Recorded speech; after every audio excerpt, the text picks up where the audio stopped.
What's good, peoples? It's Fat Tuesday up in this thing. What's good, y'all?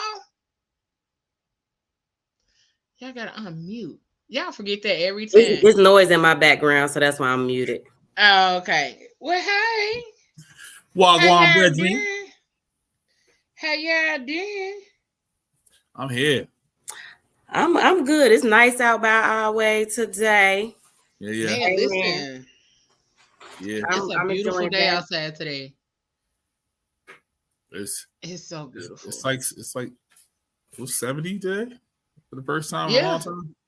Yeah. Oh no, we've been having them spikes up and down for the longest. 60, 70, 50, 40, 30, 20. Yeah, it's been real. We've been ranging from 20. Everybody's been sick. We've been ranging from about a good 15 to a good 73, 75. We go back down to 40 next week. So everybody gonna be outside this week. So the thoughts will be thoughting this weekend. And it's St. Patty's coming up too. You already know all the thoughts gonna be Sunday. They finna be outside. Like this. They finna be outside. So I ain't mad at them though. I'm gonna be inside because down here they do. You're not gonna be St. Patrick's Day. Yes, I mean they do St. Patrick's Day real big and March Madness too. So all of those kind of things going on down here. So yeah, I know. I ain't trying to be outside. Well, my shows ain't on because March Madness. Last year I almost hit 3 people, so I'm probably gonna be in the house. But the residuals though. The residuals though. Jumping in the street. The residuals though. I don't know, bro. Dodge a couple of white folk. You come home with pockets fat. That's all I'm saying.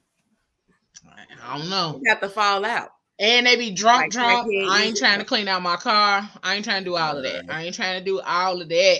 Oh, yeah. I like to go anywhere but downtown. So, but listen, thank y'all for tuning in and joining us for another dope episode of the Fat Girl Chronicles, where we get all up in your business and discuss the topics that matter to us most each and every Tuesday that we lovingly call Fat Tuesday, right here from 8 to 10. We are not on Facebook right now because somebody locked up. I ain't gonna say who, but I'm gonna just say somebody locked up, and so she can't put stuff on the page. But we are live on YouTube and on Instagram. And if you are watching from my Tiffany Rochelle page on Facebook, you can check us out there as well. We want to say hey to all the dope people over there that's joining us on Instagram. Hey, y'all. Make sure in the comments. And tonight we continuing our What's up? We are continuing our Black Love series tonight, and I don't know if y'all saw it or if y'all didn't, but tonight we got the Careys with us tonight. And listen, I'm gonna tell y'all something about this couple, okay? Because I know she married and everything, but she's still my baby mama. And they are a dynamic duo. They are both awesome ass DJs. And this is the first time I've ever met like a husband and wife team that does DJing. And I think that is one of the dopest things I've ever seen. They do a lot of things. And then they got a cute little story. They swear it's boring, but I'm pretty sure it's cuter and it's not boring to us, or it ain't gonna be boring to y'all. Everybody think that story boring until like they tell it to people who don't really know them, and that will be y'all. So, we gonna get them in here, and we gonna get this conversation rolling. We're not even gonna take too much time. One thing I do want to tell y'all before we hop up in this thing is, don't forget that the Fat Fam Fiesta is popping off September 18th through the 22nd in Punta Cana. Okay. We will be at the Royalton Chic in Punta Cana, September 18th through the 22nd. Listen, I need y'all to go ahead because y'all know it's a double header with PGC Media and Unforgettable. So make sure you guys go ahead and reach out to Unforgettable so y'all could join us in Punta Cana in September. It is going to be absolutely epic. So make sure y'all join us. Don't be out here playing, all right? All right. So we're going to get this lovely couple on here with us. And we're going to get to get into the conversation with them. And without further ado, I bring to you all Will and Lynette Carey. Hey, y'all. Hey, hey. Beep, beep, beep, beep. Right. She had good, not me. So we're gonna hop right into this thing. We're gonna hop right into this thing with y'all. So I know everybody gonna ask y'all, or everybody wants to know how y'all met. But first and foremost, tell everybody a little bit about your individual backgrounds and things like that before we get into how y'all met and all that other kind of stuff.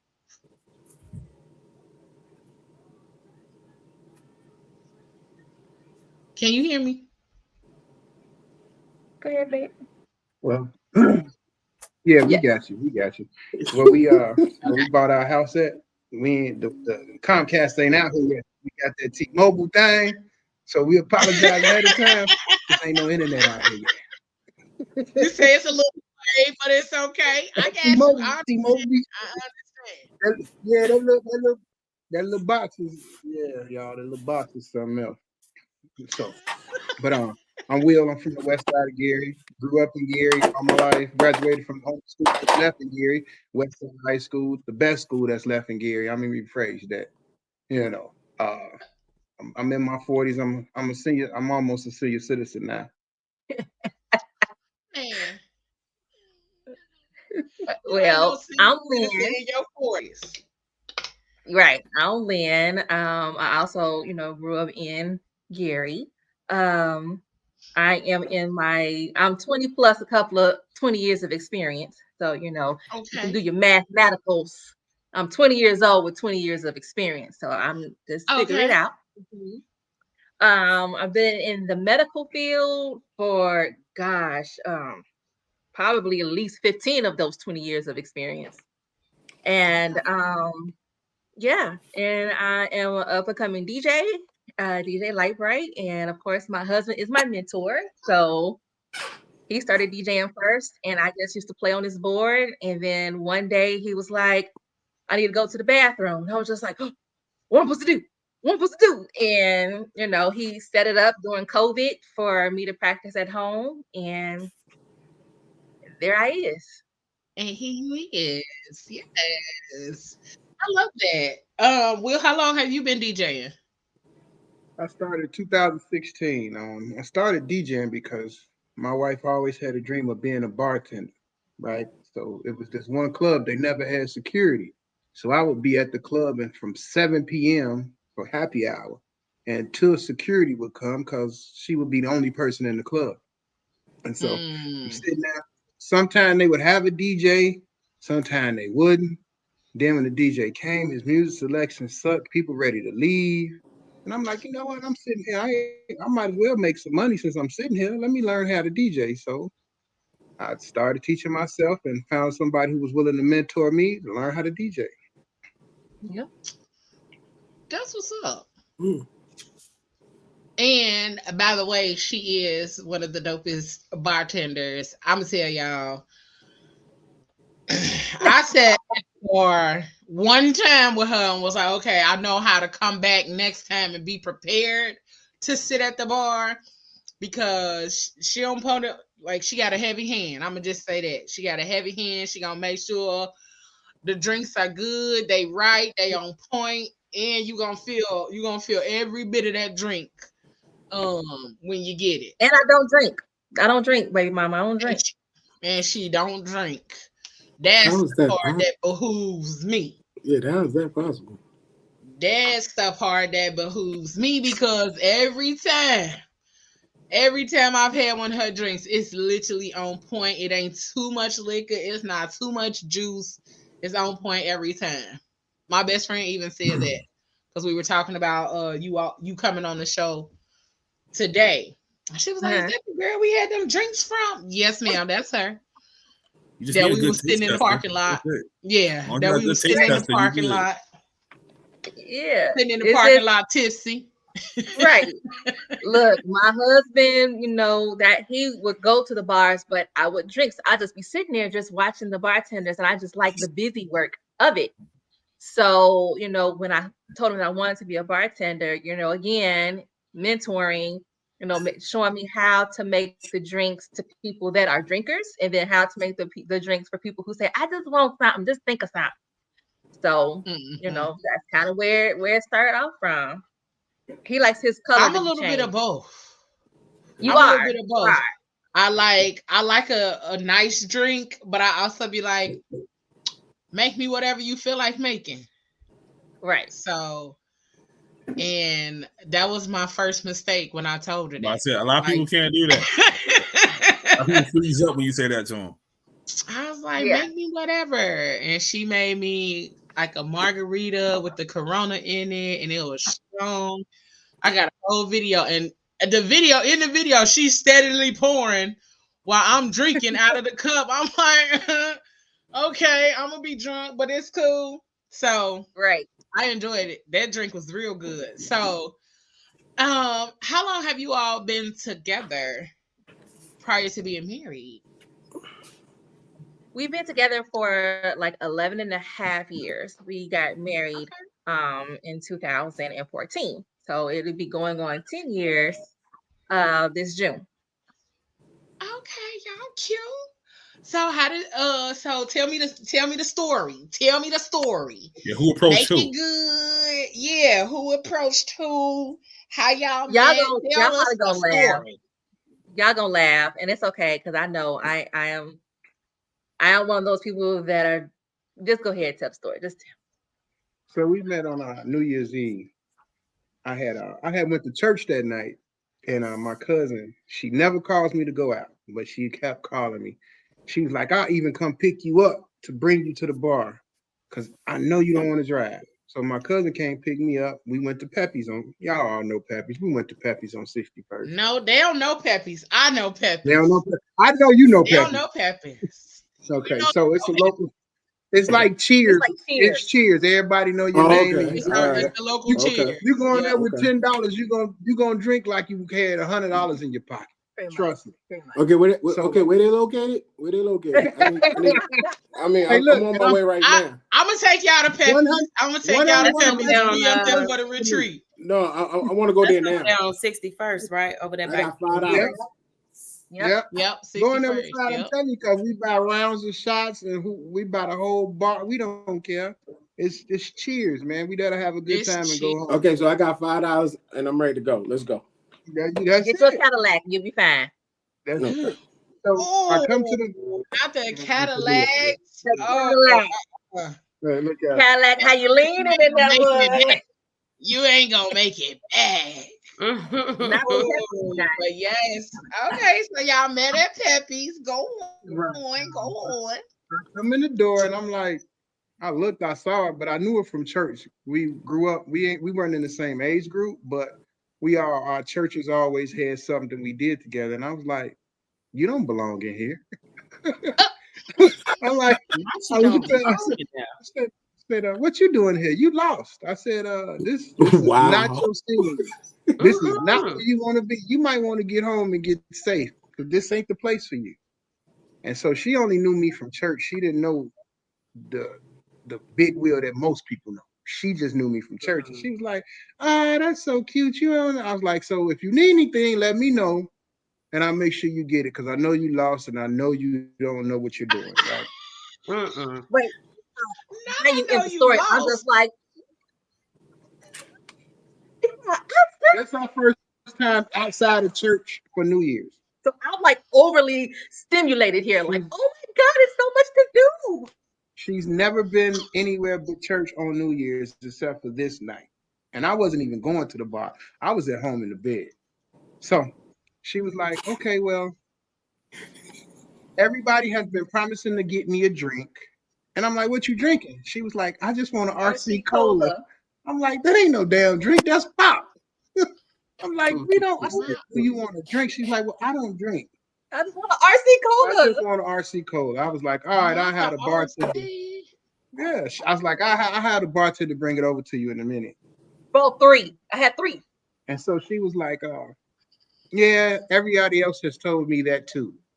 So within about 6-7 minutes, here comes the bartender bringing her Cokes. And she was like, how did you do that? And remember, this is back in the day when Pepe's was jumping. It was a club. So it was wall to wall on New Year's. So for him to come in 6 minutes later, I got 3 RC Colas. And I told her, I said, just take one with ice, 2 with no ice, because listen, it's pop. I'm trying to drink. She fell in love because you came in there and moved the crowd so she could get her RC Colas. I'm like, and not did he get 1, he got 3 of them. He got 3. 1 with ice, 2 just regular, so she could drink her pop all night and not be worried. I'm over there drinking my tequila. So I'm I'm saying, I'm not coming back this way to get you RC Cola and tequila. Okay. All right. Yes, sir. Yes, sir. So that's how we met, like at Pepe's over RC Cola. That ain't the cutest shit. That's super cute.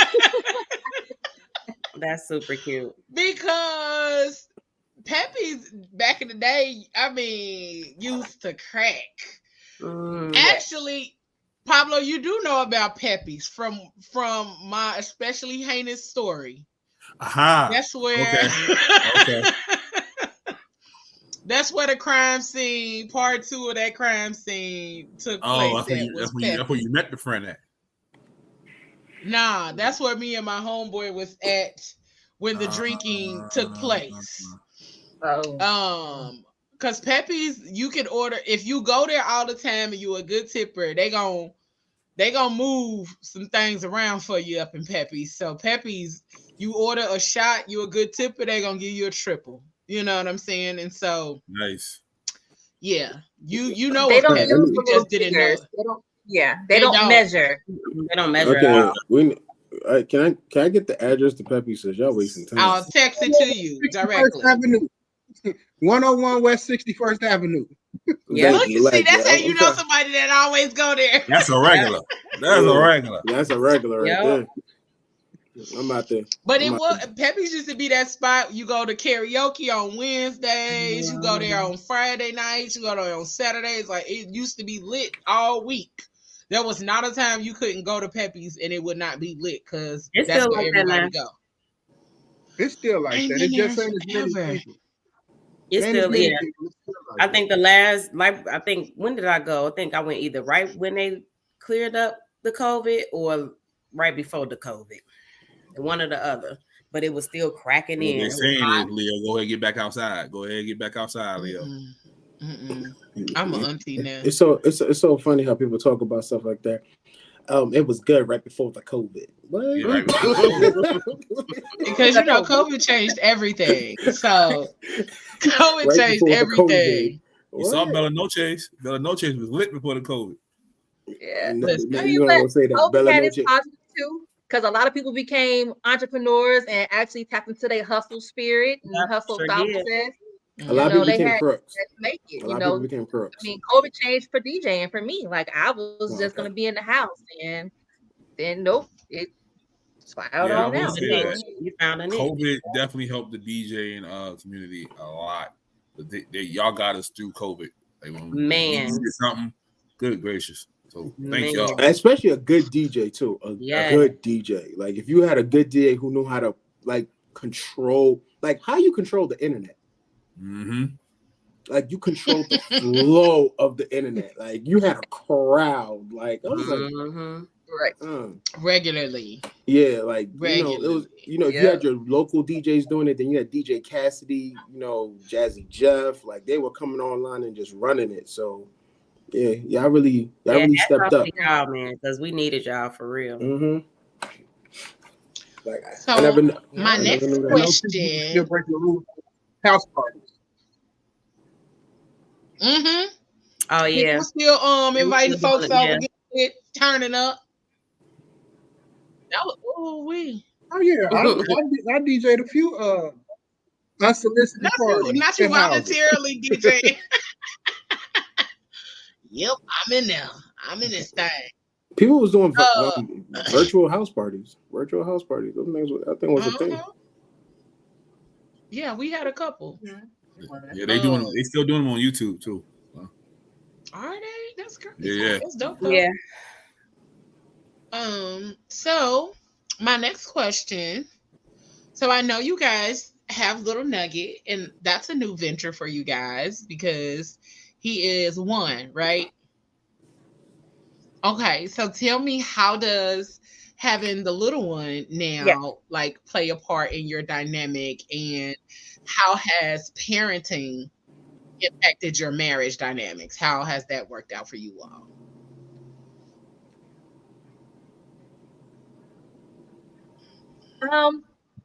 Well, we have a blended family. You know, my husband has, you know, children, and I had Jaden, and now we both have Nugget together. So we are a nice little blended family. So that took a little for me getting used to, because I never was a stepmother. So I didn't know, you know, I love kids, but now it's a little bit different than a kid that you see at the church or, you know, down the street, like, hey, how you doing? This is somebody that, you know, you have to not only love, but you have to discipline. So that learning where I fit in at, it actually didn't, I overthink. So I overthought it, but just, you know, learning him and his parenting style, you know, getting to know the mothers, and, you know, let them know where I am, where I stand, you know, like, you know, most of them call me Nene. You know, they call me Nene. I prefer that. That's my nickname. My family, all of them call me that. So they call me Nene, but they still say that's my mom. And they're out in public, this is my mom or whatever. So I know just that portion for me was a little, I just wanted to be overly cautious because I don't want to overstep any boundaries. I didn't want him to coming in thinking that I wasn't going to, you know, be loving and caring to his children, and, you know, be the mother figure that, you know, he needed as his spouse. Right. That's good. That's great. So, Will, how did the blended family dynamic affect you as a parent?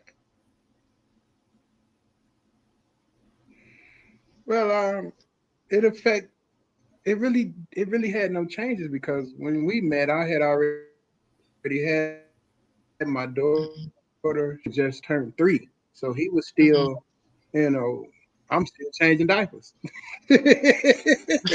So I'm like, I've been there for him his whole life. So he, as far as his memories go back, I've been around. So it really wasn't, you know, a problem. And, you know, the discipline, as long as you do what I tell you to do and do what you're supposed to do, I don't bother you. I don't get on you. It's when you don't do what you're supposed to do, then, mama, he's a boy. Let me go ahead and tighten him up. Because if I don't tighten him up, somebody outside this house is going to tighten him up, and it ain't going to be the way we think. So she's never had a problem with that at all with me. We've never argued about any of that. As far as discipline or disciplining the children or what should be done, we've never had that type of issue. She's always let me be dad. Is that something that you guys kind of discussed to be like at the point where you guys decided to like be together and start blending? Was that something that y'all had a discussion about, or is it something that just kind of like happened naturally? It more or less happened naturally because, you know, she know I coached kids in baseball. And she know how I was an authoritarian out there on the baseball field with my kids, but I'm teaching you something. So it just happened naturally. We never actually had a discussion about disciplining children or anything like that. Right. It was just something that happened naturally. And it's like, you know, I wasn't one of them parents who's, this is my kid, you can't say that. No, because when I'm not around, they need to respect you as if I am here. Absolutely. So we never discussed. That was one thing we didn't discuss at all. It just happened naturally. Yeah. I mean, and then during the dating phase, you know, you kind of sit back and just observe how, he talks to his kids, how I talk to mine. So you kind of know and kind of get a feel for, what works and what doesn't.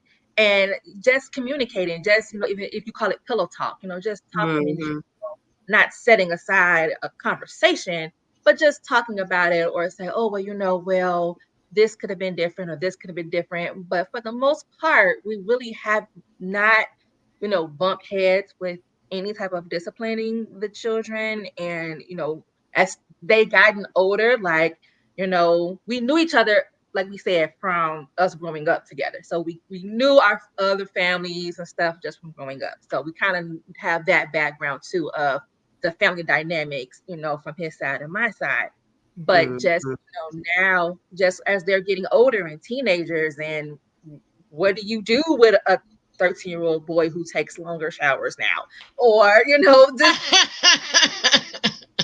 did we just talk about that last week? We just talked about that last week. So a couple last week, they had boys. They got all boys. Yeah. All boys. Yeah, we got all boys, and then we have our daughter. So, but actually living with us is the boys. So it was just questions that I'd be like, okay, now what do we do? Or how do I say it? They want to talk to girls. And I came from a family full of girls. So my thought process would probably be different than his family, who is full of boys. Mm-hmm. So, I like to see how we can, come together, just through regular conversation, or just me asking questions or overthinking. Overthink a lot. And I think sometimes overthinking is good, just depending on the situation, because it kind of helps you to figure out what works for you, what doesn't work for you. And sometimes overthinking helps you to be a little cautious, so you don't. Overthinkers could never be criminals. He says this all the time. Overthinkers could never be criminals or do anything wrong, ever. Absolutely. You're right. Because that's why I've never done it. That's exactly why I never did nothing. Because I promise you, I'd be like, okay, now what I'm supposed to say? Now, what if they tell me this? And then if they tell me this, then what should I do? Should I not do that? Should I sit here? Should I have a straight face or a funny face? Like, what should happen? It's all about just going to return something to Walmart. I mean, I just want to make sure. Not Wally World trying to just return something. Not just returning something. No, it'd be like, okay, well, I bought it a week ago, 2 weeks ago. I'm putting it on the counter. Give me my money. At this point, it's just getting up and go do it. I'll go do it for you. Pass the return date policy, and I'd be like, okay, yeah, that's exactly what it is. I got, don't worry. Yeah, I'll just go do it for you. Pretty much. Because at this point, that's a tactic. That's what that is. That's a tactic. It is a tactic. Yeah, so you can do it. It's I want to do it. I want to do that. I want to be like, I'm gonna go in here, and they gonna take my stuff back, and it's 60 days past the return date. Not 60 days. She said it's been 3 months, but I'm still returning it anyway. It's okay. Just take it in there. They're gonna give you a little gift card, and you good. Yeah, they'll give you a gift card. You good. So Will, how does that work for you? Like, knowing that she's an overthinker when it comes to things like that. Like, what do you do to alleviate the overthinking sometimes? I listen until she gets tired of the point of talking. Then I give the advice, and then she comes back with another set of questions, and I listen. And then eventually I'll be like, you know what?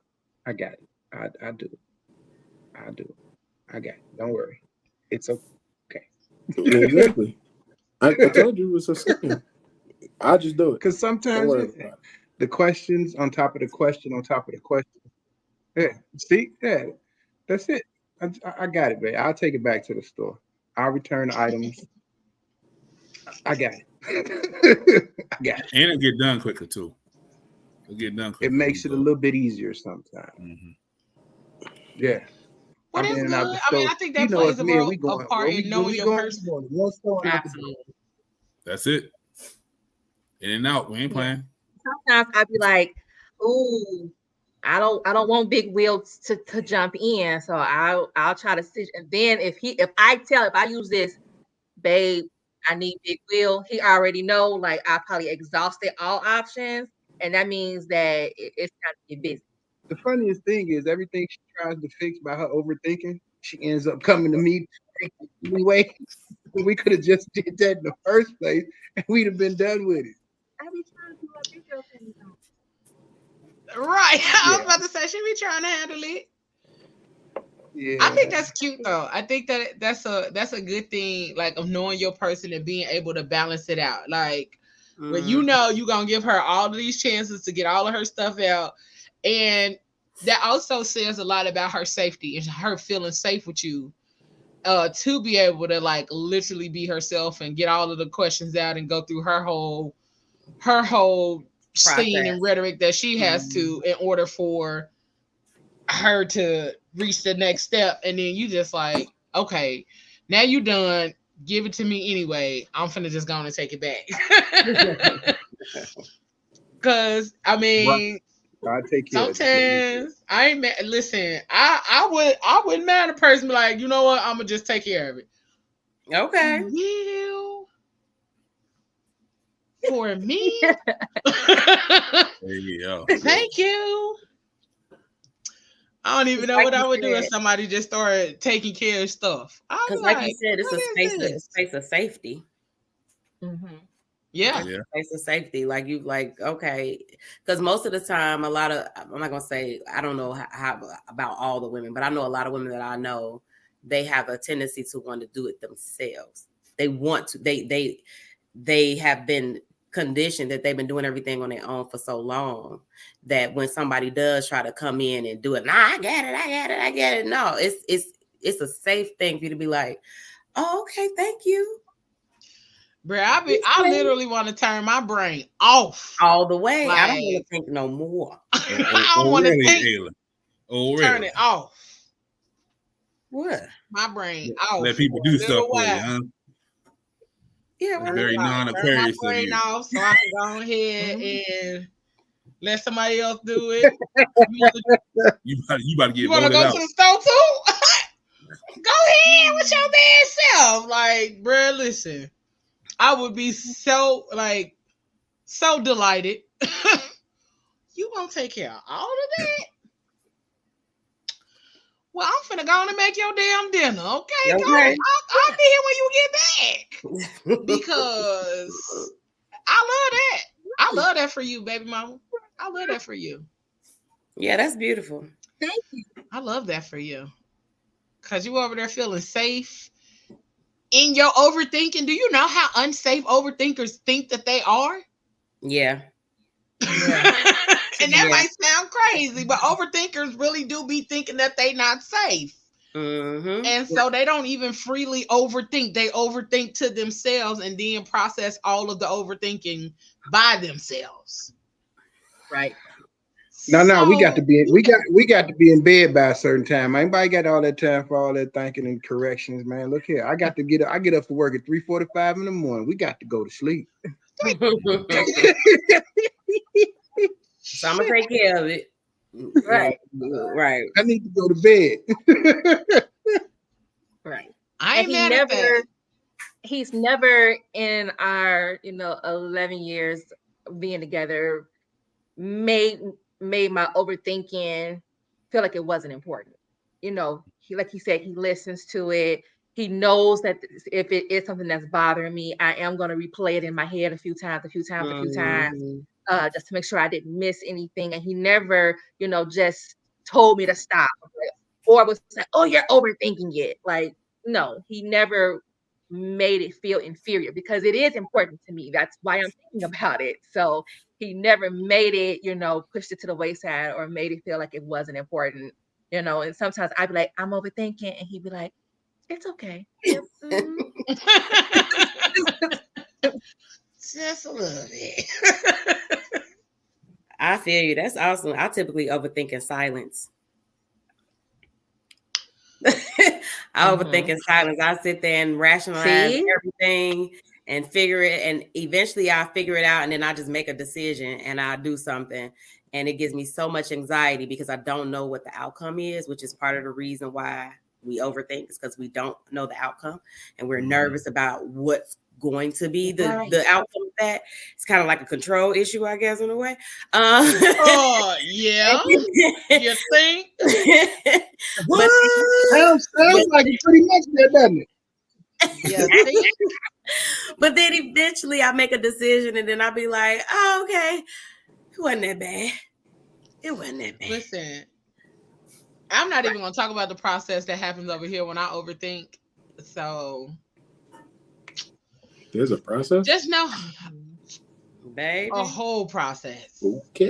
You've been on the receiving end. You've been on the receiving end of some of the thought processes happening. Yeah. Like, you've been on the other end of the phone when I've had them processes popping off in my brain. And you, like, it's so different when it's like your homie and they be like, bro, just do this. And I'll be like, don't talk to me like that. Like, yeah, that's how she actually does this. She'll be like, I'll be like, yo, seriously. Don't talk to me like that. Like, I'm processing. But now that you all have this little one, how is that dynamic? Like, how has he shifted the household? Because I'm pretty sure there's a big shift because of the age gap between the older children and this little one with his little cute self. So I know it's a big difference. So tell us about how that looks. I gotta work 20 more years. That's the dynamic he changed. I gotta work 20 more years before I can retire. That's the dynamic he changed. Financial stability. That's facts.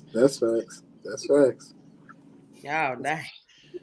Because y'all started all the way over.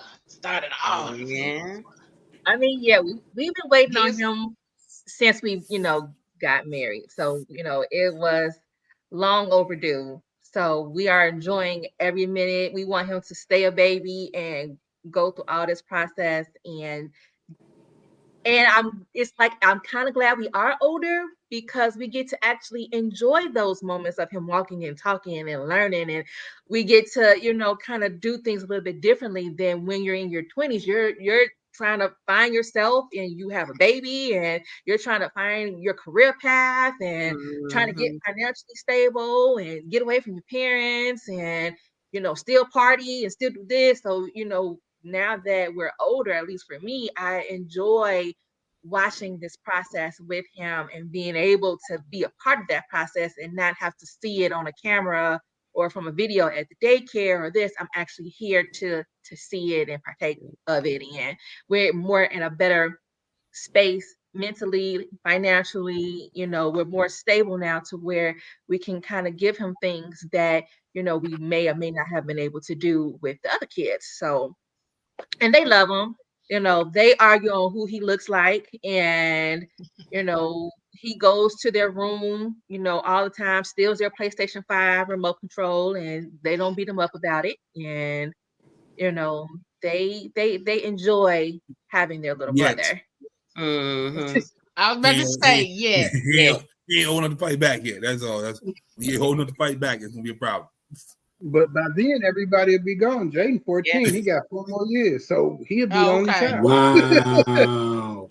I'm mad that he just lining it up right now. He's like, okay, 4 more years. 4 more years. He gave everybody eviction notice. Everybody got an eviction notice. You got 4 more years.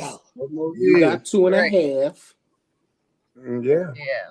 The 24-year-old, she already gone. She graduated college this year. Amen. All right. Yeah. Then our 17-year-old, he graduates high school this year.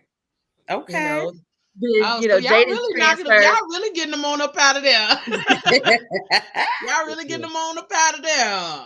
Right. Okay. Well, I think he already anniversary is this year. It's just like we have so much going on this year to celebrate more so than anything. Right. That's good stuff. He's happy.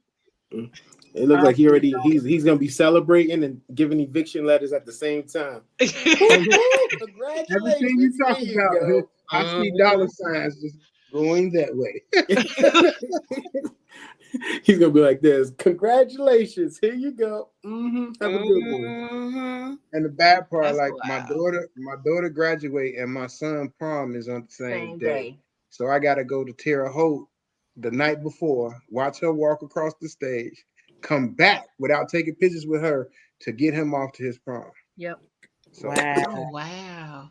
Yeah. That's wild. Yeah. As soon as they call her name, I'm out.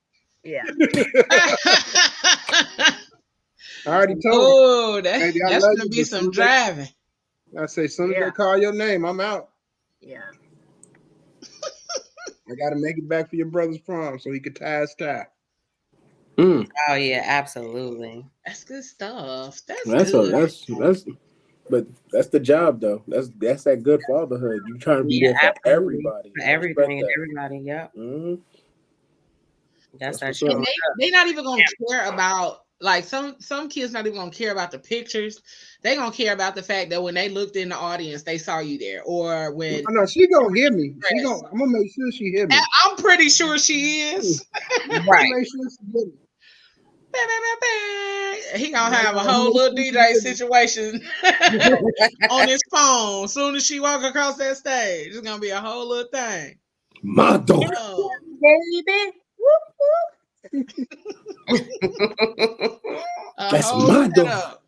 Right. You already know. So we're gonna keep the questions rolling. So this one is more so about communication, how you guys communicate. And we already see that Will helps you to get all your overthinking out and makes you feel safe and doing all of that kind of stuff with getting your overthinking out. And again, that is so beautiful, because the whole thought process of somebody making me feel comfortable enough to ramble until all of my thoughts is out. Man. But on the flip side of that, how do you guys approach disagreements or conflicts within your marriage? Well, from the beginning, let's just be honest. Communication has always been a horrible point for me and most men, because we're taught to, you take care of it and you just keep the burden on yourself. And it's just like, in the beginning, she hated that my communication was horrible. Like, if it was a problem or something couldn't be done, I kept it to myself and figured the way out. And she's like, "What's wrong?" Nothing. You don't have to worry. So, but now my communication has gotten better. Like, the biggest thing in a marriage to discuss is bills. And the bad part about bills is, if the money ain't there, I feel like, what are we talking about it for? It can't get paid. It don't matter what we talking about it for. It ain't there to get paid. So why should I get depressed and upset about something I can't do nothing about anyway? The money ain't there. That one to get paid next time. Right. I had to learn for her peace of mind. We had to discuss it anyway and just be like, look, it ain't there. This one gonna be late. This one gonna be late. Sorry, it is what it is. This one gonna be late. Yes, Lord. Yes, Lord. I didn't know that was a problem for him. Was like money and just communicating, and I didn't want him to feel like I was trying to be like a mother hen and trying to be like point A, point B, but as an overthinker, and then just coming from a hurtful place before I met him, I was still very guarded and didn't want to get hurt again. So it took us a while to kind of learn each other. Was the biggest thing. Learn, who Will is, and when Will is quiet, when Will is talking, what is Will, and then he had to learn what was Lynn. And once we kind of learned that, and it's still a developing thing. It never changes, because different situations can bring out a different conflict in the relationship that you have to figure out how are you going to discuss it. And one thing that I'm a non-confrontational person. I don't like confrontation. So to bring up an issue, again, the overthinking kicks in, and telling him, "Oh, it's okay. Oh, it's okay." After that third time of him asking me what's wrong, and I say, "Okay, I gotta bring it up now, or forever hold your peace." Yeah. Yeah. He said, "You got 3. I'm gonna ask you 3 times." Right. Now, what we have learned is that if I'm not ready to talk about it, or he's not ready to talk about it, we'll just say, "It is something bothering me. I'm just not ready to talk about it now." And we'll give that space. And I don't bring it back up 20. Well, are you ready to talk about it now? Like we don't do that. And eventually it will come out. So we had to learn that. I think that's what's up. You touched on quite a few different things as far as like communication wise. First of all, Will, congratulations on growing in your communication, because some people will just be stubborn and they be like, "I ain't even finna learn, bro." Like you finna take. Don't put your hood on. Take your hood off, Pablo. Don't put that hood on. Show your face, sir. I'm just gonna be who I am, and this what you gotta accept, and this what you gotta take. And so, that is how some people are, and especially for men, like you said, you guys are fixers. So a lot of y'all don't even care to communicate nothing. I fixed it, but that wasn't the point. That wasn't the point. I wanted to talk through this because I wanted to be included on the conversation, or what was the next steps of this, because you wasn't the only one stressing about it. I was too. Yeah. But if we fixed it, what's the point of stressing? See, but that's what we think as men is like, okay, well, if I don't tell you or I keep it from you, how you gonna stress? So what y'all have to understand is this is how we think, because if I keep you out of it, you have nothing to worry about. Let me do the worrying. However, let me put this book bag on. You sit in the book bag, and I'm gonna take you out the book bag once we get over this line that I need to cross for us. That's how we think. That's how we think. Stress what you don't see. Exactly. I stress what I don't see. No, you can't. I got control issues. No, and that's your that's your problem. No, and so now it's our problem, babe. No. See, you're making your personal problem. You see, I see the problem. Now it's our problem, babe. No, if I see the problem, I fix it. You can't stress over it. You can't even. It didn't even happen. So why are you stressing? But it did. But one thing you gotta break down. Sorry, like I said, we both grew up in church, so we are one. So I'm spiritually tied to you, just not legally. So there are things that you're still going to try to hide from me that are still going to be revealed to me, whether you tell me or not. That is fine. You are my master. You are my priest. You are my covering. That's who you are. But I am the person who maintains everything else underneath you. So we have to work as one. We have to communicate as one. Certain things that I know he's going to fix is just a respect to tell me this is the situation. It's not. Thank you, Lynn. Together, I am gonna let him fix it, because I'm gonna overthink, and then I'm gonna be in the corner crying somewhere. I am gonna let him fix, because he's my master, he's my priest, he's my covering, he's my head. He's to protect. So I understand that protection part of you don't want to tell me, but it's still. I feel the struggle that you feel. I feel that we're up at night worrying about it. You can't go to sleep because I'm trying to cover underneath you, and you can't even get in that groove with me because you're so stressed out. Yeah. It's beating up on your chest, sir. What is wrong? I like everything you just said, and I dig that. And it ain't about me. Okay? That is gonna be about me today. Exactly. It is biblical, and that's the way it should be. But in all reality, women just want I have to say, and I'm not gonna say all women.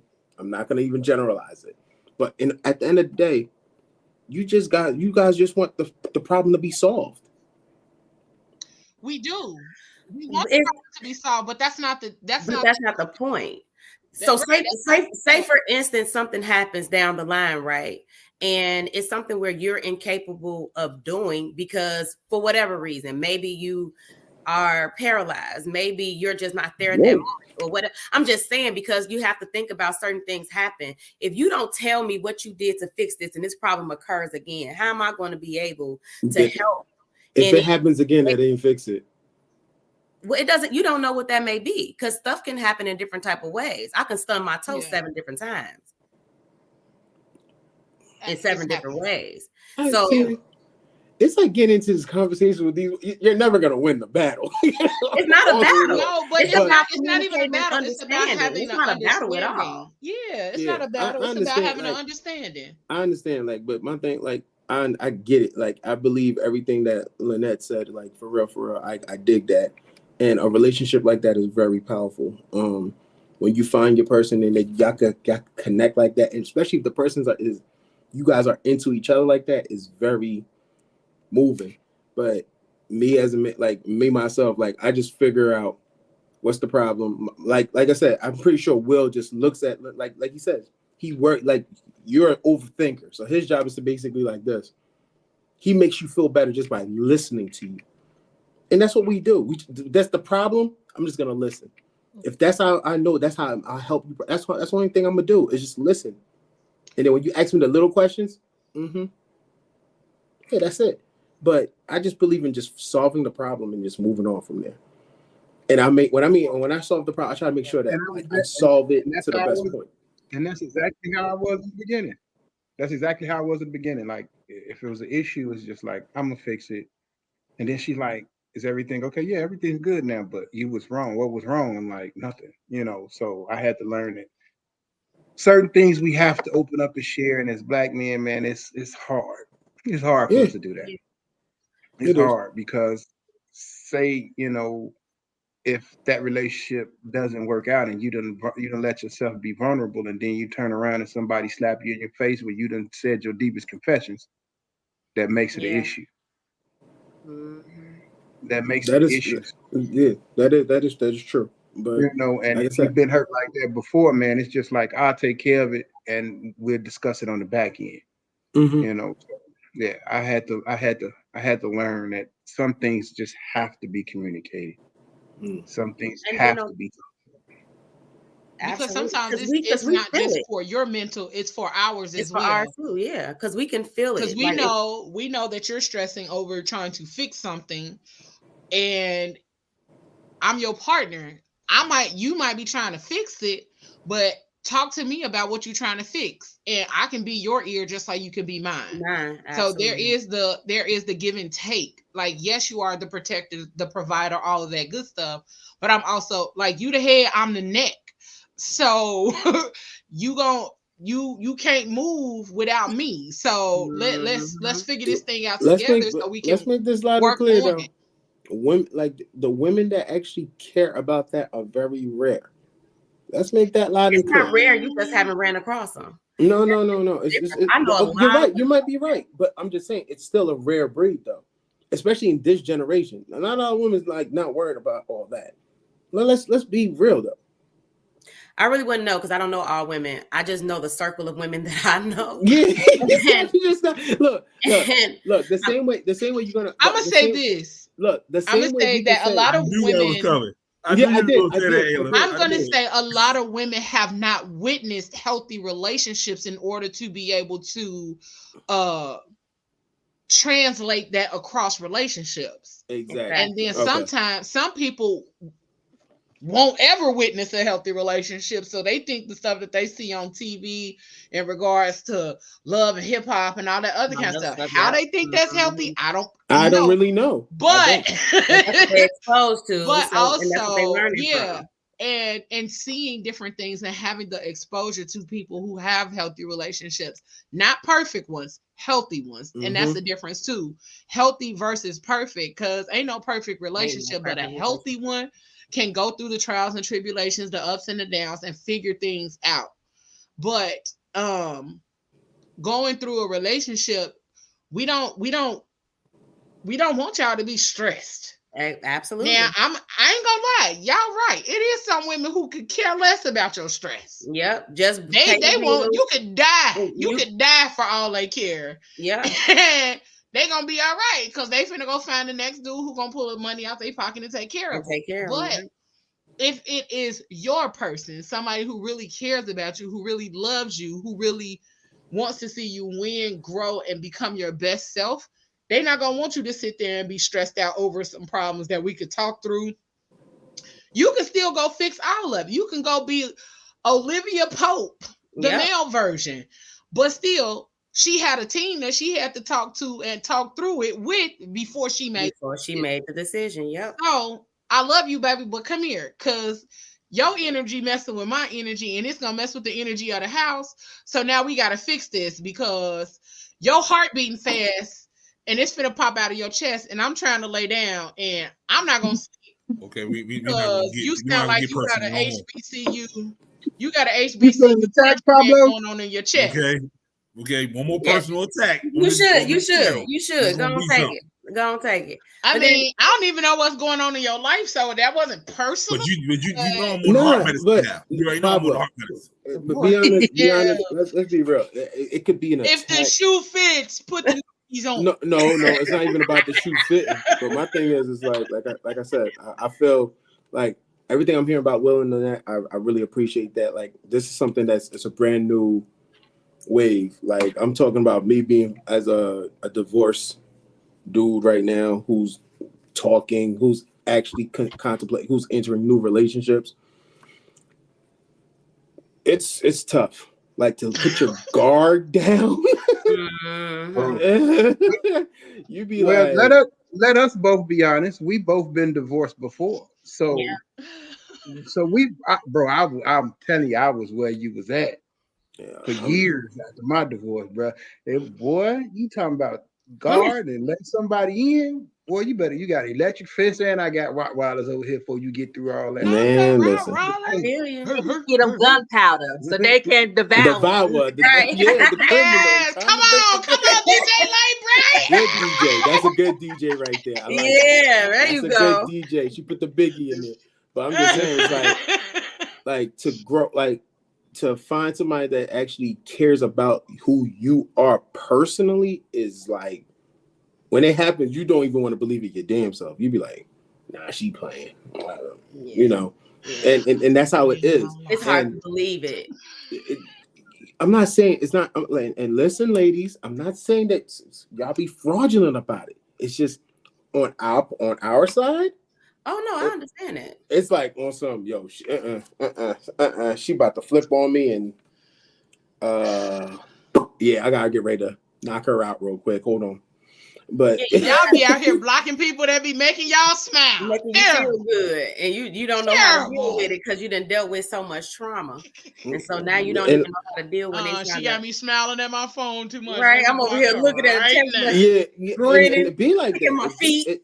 It is like that. It is like that, and sometimes like that's why I said like I enjoyed like this week. Like I was telling Leo, I was like this week. I was like, you got us all in this love all week, and I'm trust me, And she's like, well, he literally said like, I ain't digging this love shit. And I'm like, well, you gonna be mad all month.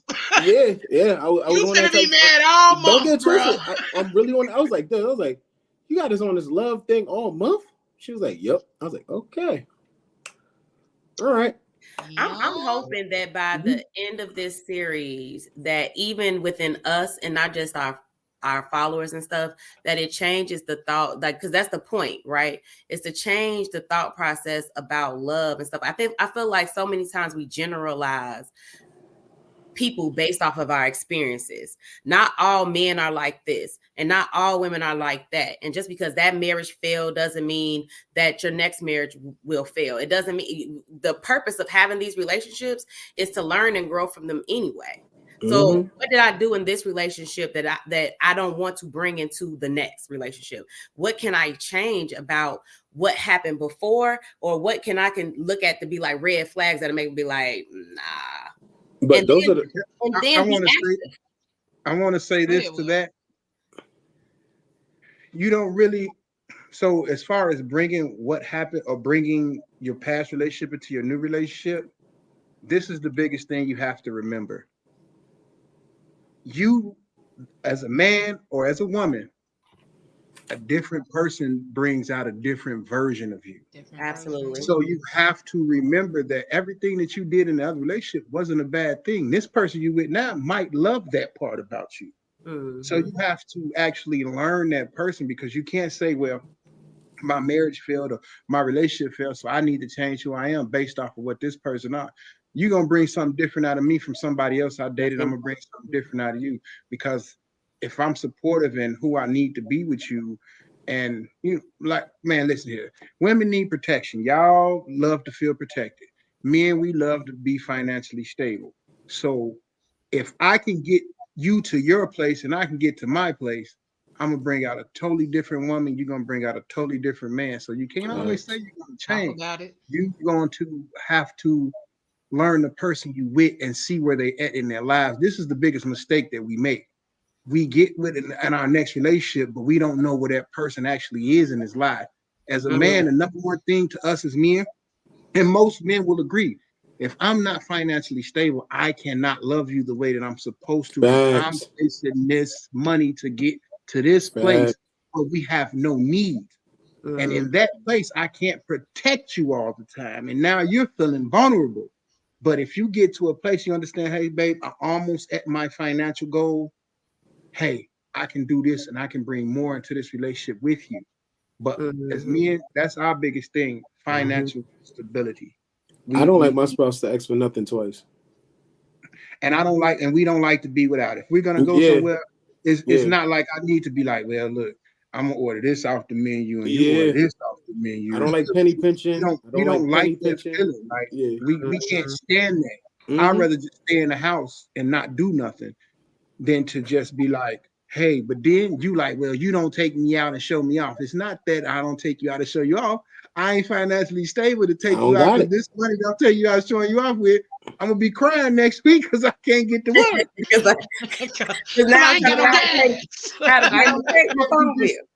I don't want to tell you this in the beginning because I don't want you to be thrown off and thinking like, oh, he just another dude that out here ain't doing nothing. It's just I'm not at that financial point that I can do everything and take you everywhere and show you off and do this and that. We can have a date night here, and yes, I'll save up for date night. And if you can't respect that, then you're not really understanding and trying to understand me as a man, and I'm not trying to understand you as a woman, because everything ain't always there at your fingertips, man. It's everything ain't black and white. It's work. And as men, we're not gonna sit here and tell y'all we ain't got it, because that's not how we were raised. That's not how we was built. I'm not built to tell you I ain't. I'm not built to tell you no. Yeah, and that's a really good point. And as you were talking, Will, that reflected on something in my past relationship. Is like that was part of the reason like we started like shifting, because he was doing all of this overtime and all this other kind of stuff, and I'm like, bro, what is going on? And eventually, like, we had to have a sit down, because I'm like, what is this? You don't like me? You don't want to be at home with me? Is this why you doing all this working?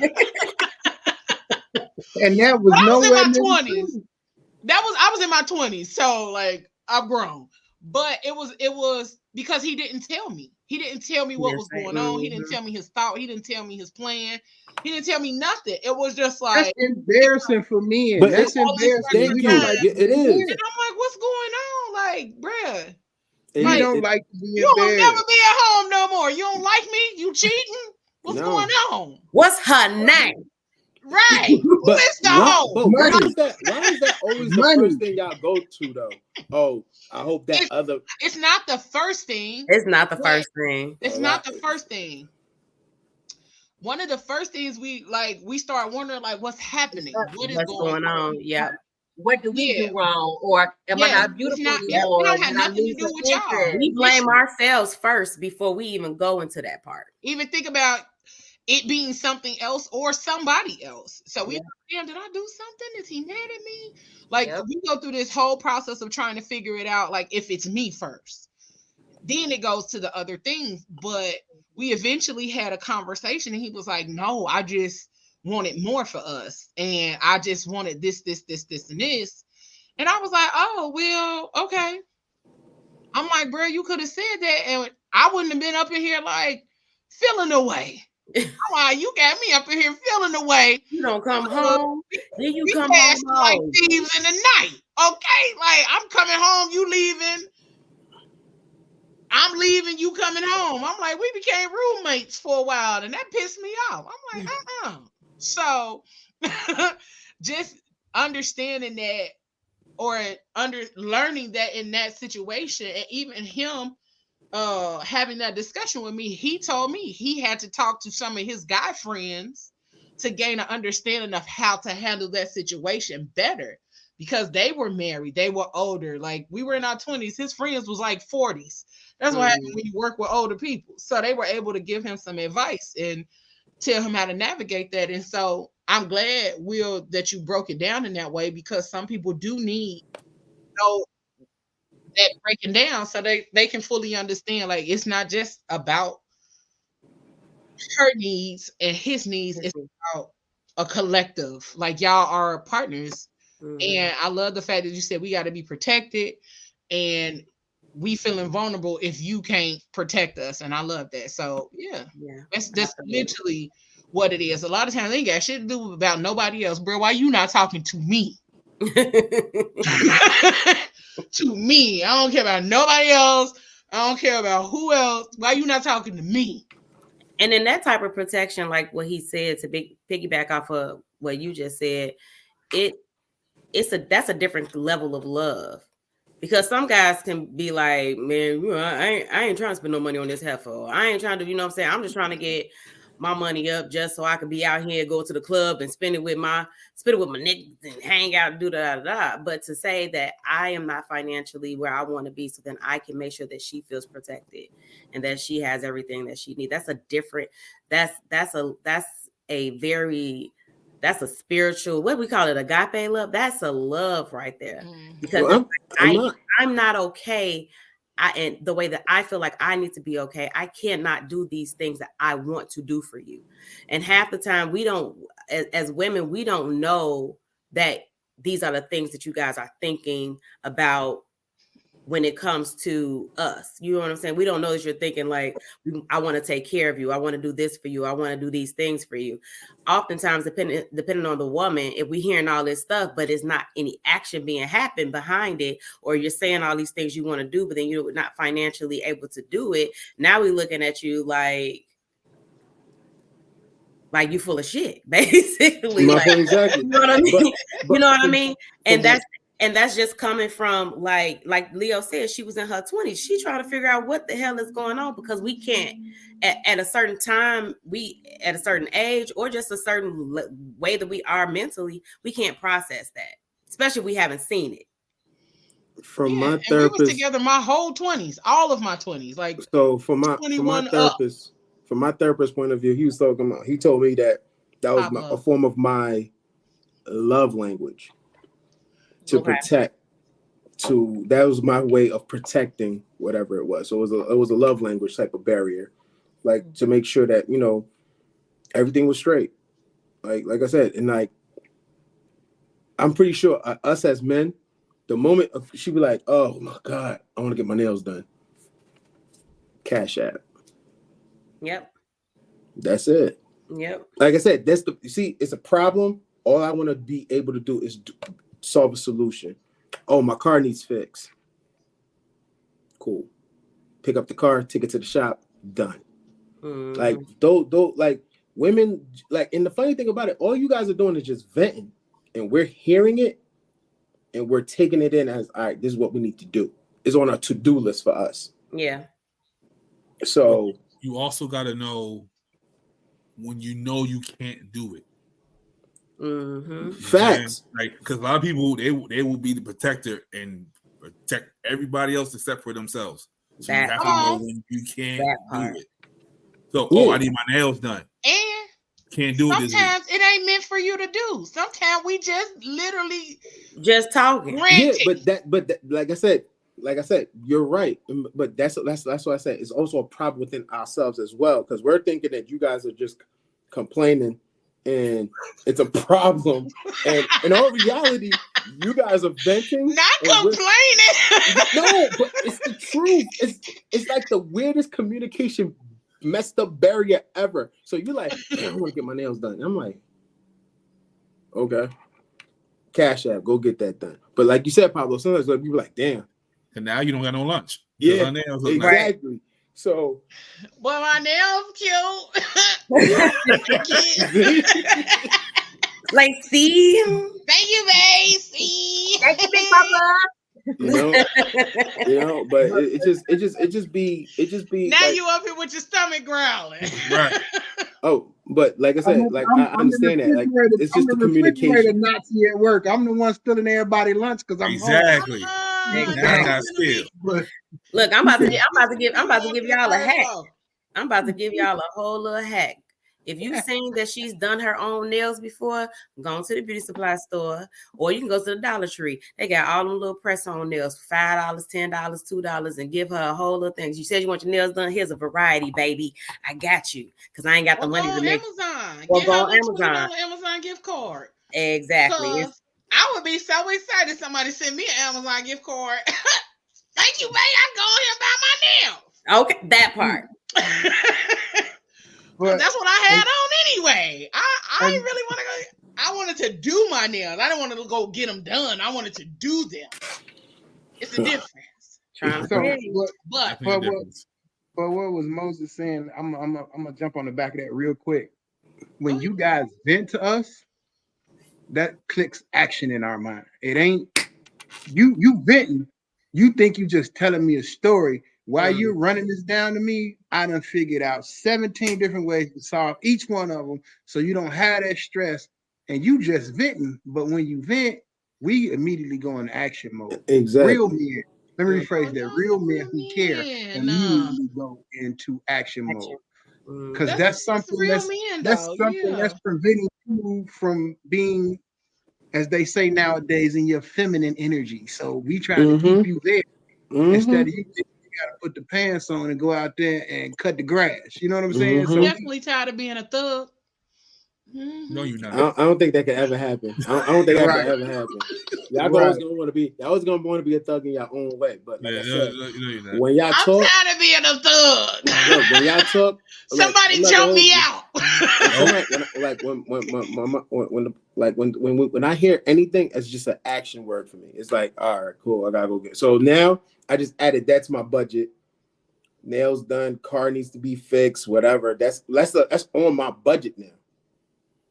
And you're right. Sometimes you can't get it done. So my thing is, I fixed the car.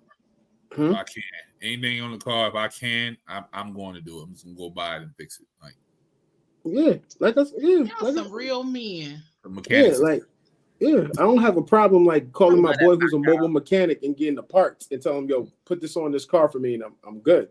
But it's just that's the way I take things. As soon as the moment you tell me is a problem, I figure it's something that needs to get done. Like how you said, Will listens, like he picks his spouse, like he listens to her and be like, and he's listening to her overthink. That's how they work their thing out. Yeah, so like that's their thing. So they're like, and then as soon as she be like, babe, am I overthinking? He like, maybe, not really, but we could do it. That's how he puts in his 2 words and feedback to clear the whole situation. It's just a problem solving. My thing is, the moment you tell me, damn, this is due. Now I'm just like, all right, cool. Well, Moses, I need a new studio. You want fix right? I don't know nothing about you, bro. Right now. Hello.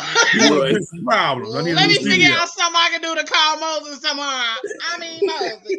No. Like, let me talk to you about what my problem is. I'm not even gonna be a thug tomorrow. I'm gonna just call like Moses. Oh, he knows something wrong then. Yeah, I'm gonna be like this. He gonna be like, girl, get off my phone. He got T-Mobile internet too, y'all. He got T-Mobile internet too, so he ain't gonna be able to hear everything. There you go. I do. I'm in this bus. I'm feel like this. I'm in this hotel with the rundown internet. Huh? I feel like you hear me.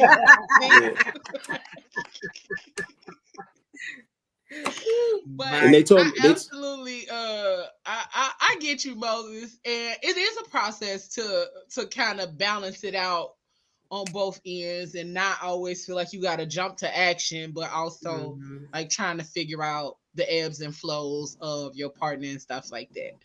So what about but I will just say no, I was just gonna say, like, keep doing the work, because that's what's gonna help you to be able to not be as like Action Jackson or like feeling like you gotta solve all the problems. Because I mean, we don't want y'all. R.I.P. Carl Weathers. Hey, look at it. That's professional work. Go ahead, Leo. You ain't know you did it. That's crazy. I didn't even see your thing. See, I did not. That's how you know you're a pro. That's what he said. But no, his phone don't ever freeze. But anywho, how do you guys prioritize maintaining a strong emotional connection, and then what things do you do to sustain intimacy in your marriage? Because intimacy is important. Well, I'm a touchy-feely person. I'm always touching stuff. My mother used to call me Sticky Fingers McGee because I would go in the store and touch everything.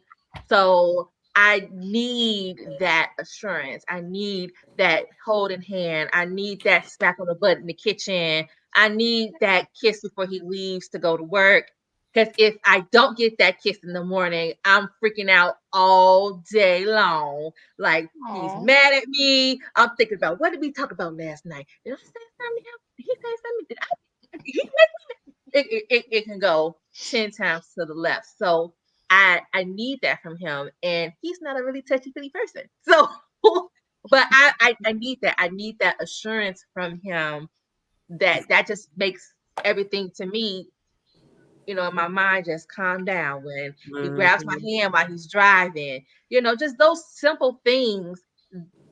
I need that consistently. I don't need that just at the beginning of the relationship when we're in our honeymoon phase.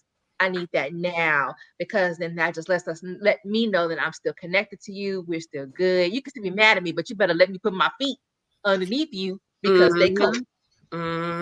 Absolutely. Put your leg on my leg and let's go to sleep. Let's go to bed. Yeah. Grab a butt cheek and let's go to sleep. I'm mad she just said grab a butt cheek. That's crazy.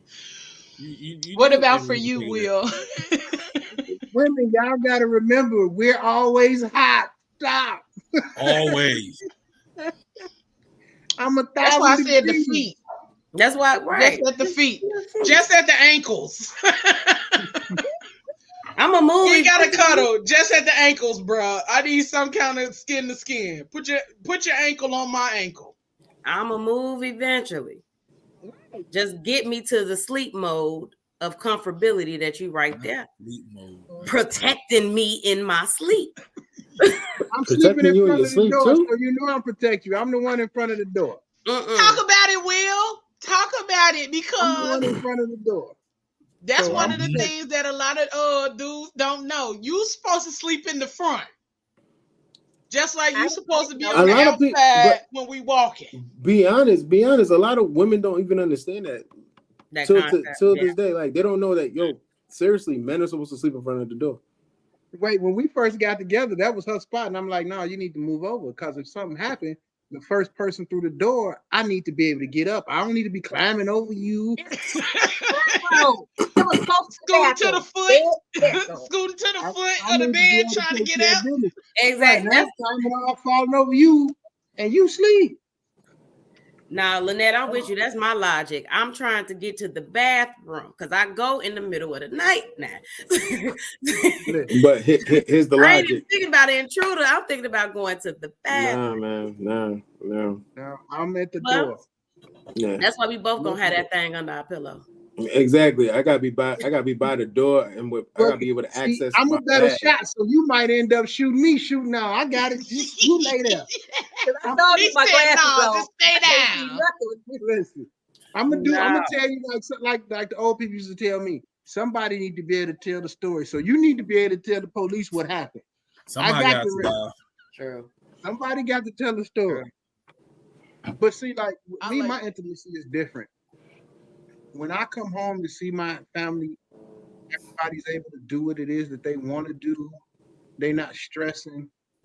My 1-year-old is playing. My kids is upstairs doing their video games. My wife is relaxed, doing what her day is. That's where I get my intimacy from, making sure my family is fulfilled. Like she said, I'm not a huge touchy-feely person. I never have been. I just, my daddy was a man's man. My parents have been married now 65 years. So, my daddy was a man's man. All that touchy-feely, I could tell you, I don't remember the last time my dad hugged me. I think I probably was like 3 or 4. After you get certain age, like, man, listen, this is what men do. We don't do that other stuff that men do. We do this. Yeah, Leo. You know what I'm saying? We don't. Boy, I don't care. You better hug me. When she gets emotional or she needs a hug, she knows she has to initiate it most of the time for the hugs and stuff. Because it's not something that's in the forefront of my brain. And it ain't that I don't love you, I don't care. It's just not something that's in the forefront of my brain to do. I'm not wired like that. You know what I'm saying? I'm not wired. Most men, we're not wired like that. We love you. We hold hands with you. I'm gonna walk closest to the street so you could be closest by the stores. I'm gonna be and sleep in front of the door. I'm gonna open the doors for you. Do all Take those the trash out. All that. I'm gonna take the car to go get gas. I'm gonna take the car, fill your car with gas, and get your car. Do your oil change. Yep. That's the things that we do to show you intimacy. We all men. We're not all of us. We not. Some of us just not wired emotionally, physical touch. That's just not how we work. That's on the bottom on y'all list. Excuse me. What? I said that's on the bottom of y'all list. And that's on the top like of your physical touch and stuff. But that's the funny thing. It's on the top of y'all list. It's really the last thing on our list. Like, I'm not gonna lie that's to what you. I'm saying. It's like most of the time on the bottom of y'all list. It's some women that's not like physical touchers, but I'm more quality time. Like, you don't have to be touching me. Like, I just need you near. I need you in the same space. Oh no, I'm very touchy-feely. I just don't. It's not the top. It's like quality time, then physical touch. They like right there. But Netflix, yeah. Yeah, that kind of thing. You on one end of the couch, I'm on the other end of the couch, and my foot is under your leg. That's perfect. That's just weird. Perfect. You get your cold foot off me. Yeah, that's just weird. But I would say this: I'm putting my feet under your leg, bro. My feet is cold. I done bought you 17 throw blankets. Leave me alone. I don't care. My feet is about to go under your leg, sir. And you are my throw blanket. Throw your leg over my feet. What Will said a little while back was 100% accurate. Like, depending on the person that you with, certain things change. Like, for me, I'm not a super touchy-feely person. I have triggers, and that's the reason why I'm not very touchy-feely. However, I want to become more like affectionate. But when the person I'm currently dating, I want to touch them all the time. Sometimes I'll be like, what? But he'll just like make me, he'll grab me or whatever. But it changed. Like with other people, I'd be like, all right, you over there, I'm over here. It is what it is. But with him, I want to touch him, but I don't know if that's just like the dynamic of me changing. And that's something like my love language is slowly shifting from where it was before, because quality time and acts of service was always top for me. Touchy-feely was probably at the bottom over time. Yeah.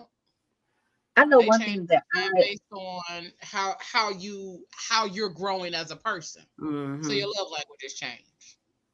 I know one thing that I do with Will is I thank him and appreciate him a lot. Just, even if it's a quick text message or just like, I thank you. I don't know what all you go through during the day. As a Black man, I don't know. I would never know what those shoes feel like. And as the woman that you chose to love you back, I always tell him that I love him. I appreciate him. Thank you, babe, for, working the overtime. Thank you, babe, for making sure this is done. thank you for, loving me and, being supportive of me, whatever. He'll be like, okay, you're welcome. He ain't about to go mushy. Nothing. And sometimes baby. he will. And sometimes he will respond back mushy. But I feel like that is just another part of me, expressing and showing him intimacy is that, I appreciate you for the things that you don't tell me and that you can't even verbalize into words of what you face when you walk out this door. When you leave me and you give my kiss for the morning and what you have to face, I don't know. So for you to come back home to me safely, I appreciate that. And all that you do to make things work, all the things you do to make things happen and to make me feel safe and make our children feel safe. And you're giving our Black boys a positive role model to be like, yeah, me and your mom, we might go through here or there. Like, we never argue in front of our kids. Like, they could probably tell you never, because we don't. We would have that conversation at another time, if it has to get that heated. But you're giving them such positive, examples of how to be a man and how to talk to your kids and how to love on your kids, how to love on your wife, how to take care of business. It's just so much that he pours into them. It has been poured into them at a young age because we got to get our Black boys ready for the world. Nobody else is going to do it. And they're going to always, have so many barriers and so many stereotypes and so many things against our Black boys. So I am thankful for, him and just being who he is as a husband and as a father. So I always tell him 50 million times because that's just who I am. That's so good. That's so good. Absolutely. I love that. I love that. Because there's a lot of Black men who don't feel appreciated. Swear to God. Like, I know a few, okay? More than a few who don't feel appreciated, who don't feel loved, or who like kind of don't feel like they partner give a damn about them overall. So to know that you give him thanks, that you give him appreciation and things like that, keep doing it, girl. Because I know he probably not no affectionate person or nothing like that, but I bet you his ass be cheesing low key when he be. He probably be cheesing. He probably be. But as long as I have known Lynn, I've known Will for a long time because of Peppy's. And I met baby mama because of, how did we meet? Had to be at one of the bars. Either a bar or Facebook. But I did some styling for her for a photo shoot. I think was that it? Or was it before that? We met before then, but our initial chemistry and vibe started when I just was following you and you did all the plus size, styling for so many people, and you were styling men and all this. I was like, oh, this girl is bad. You get me. Come touch me. Come touch me. But watching, first of all, just watching Lynn blossom over a period of time has been a beautiful thing to see. And then even just watching the both of you all do your thing and be out here and DJing and all that kind of stuff, it's been a beautiful process to see. And that was the whole reason for the Black Love series, is because, just in case y'all didn't know what the Black Love series was based on or what it was about, the Black Love series was literally to give highlight to Black couples, Black married couples, because despite what the world tries to tell you or social media will try to tell you that Black couples or Black people ain't getting married as much. Yes, they are. They are getting married and staying married. Black people are flourishing in their relationships, flourishing in their marriages, and all those kind of things. And so I just wanted to show people in a legit way that I know, or at least know of, because some of the couples, we got 2 couples coming on next week and then another coming on the week after that. And the last couple I just met, but I started going through their stuff, looking on their pages, learning stuff about them, and, just paying attention to everybody as a whole. Every single couple that we're going to have on this show has a different story, has a different way that they met. And when you see them, it still equates to love. Mm-hmm. And so whatever love looks like for you, whatever your person looks like, however y'all choose to love each other, be with each other, care for each other, be intimate with each other, do that. Stop trying to live up to a standard that social media has, or trying to live up to some unrealistic expectation of what love looks like. Because last week, their story was different. They've been together since they were like 16 and 18. Wow. And so now they're in their 30s, you know, so it's a whole nother type of dynamic. But understanding that love is truly something that's taking place out here in these streets. Because I don't know why people refuse to show Black love, or Black couples, or Black people happily married, or Black fathers actually fathering. Oh, you know why. You know why. Right. I know why, but I don't know why. Because y'all don't want to. Why y'all don't want to believe that this is out here happening? It's happening. All I keep saying is, dear God, I've seen what you've done for others. Okay, I've seen what you have done for others. It. Yeah, but then they'd have to change the narrative if they showed that. And that's part of my purpose, is to change the narrative. Mm-hmm. That's part of my purpose. I'm gonna change that narrative, because we gonna show Black men and Black women loving on each other.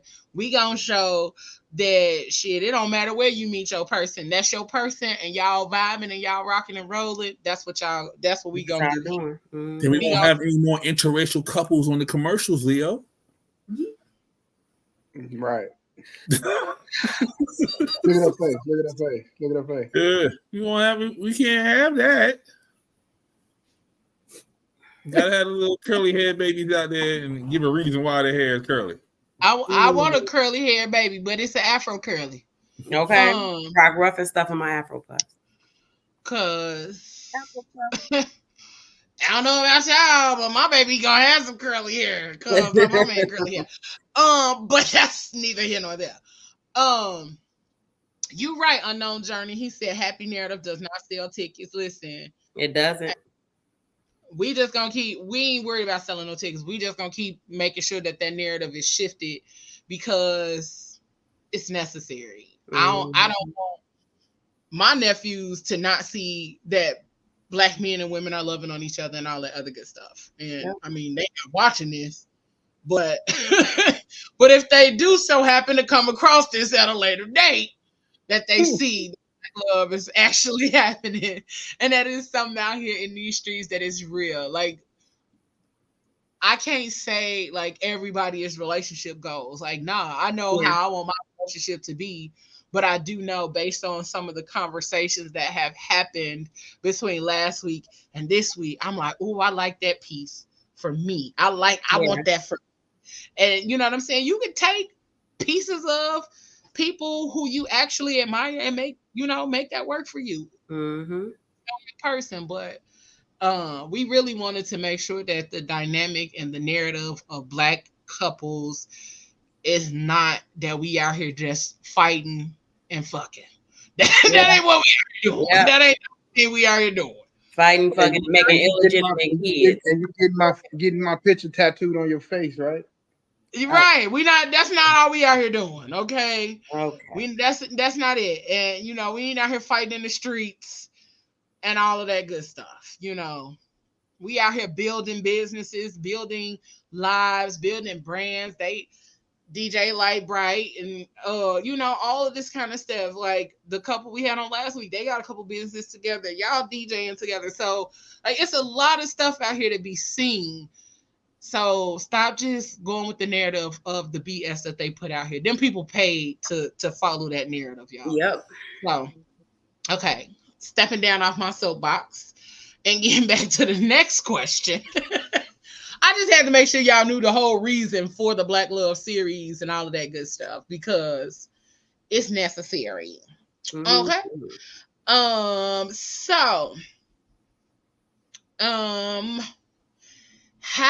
This is a good one. I don't think I asked this one last week, but how do you envision your relationship evolving in the next 5 years or so? How do y'all see yourselves growing in the next 5 years? That's a good question. I mean, before pre-nugget, it would been like walking around the house but naked because would be gone. Ball Johnson dance. Hey, get it. Hey, get it. But now that, we have Nugget, I mean, of course, the dynamic has changed just slightly. But I just, envision us, getting closer together, becoming, a force that, really can be reckoned with, um I admire how long his parents have been married, and that's the goal. I want to be married. I want to give our children that same visual. Like my grandparents are still together. Go to your grandparents' house. You don't have to go to grandma and grandpa's house.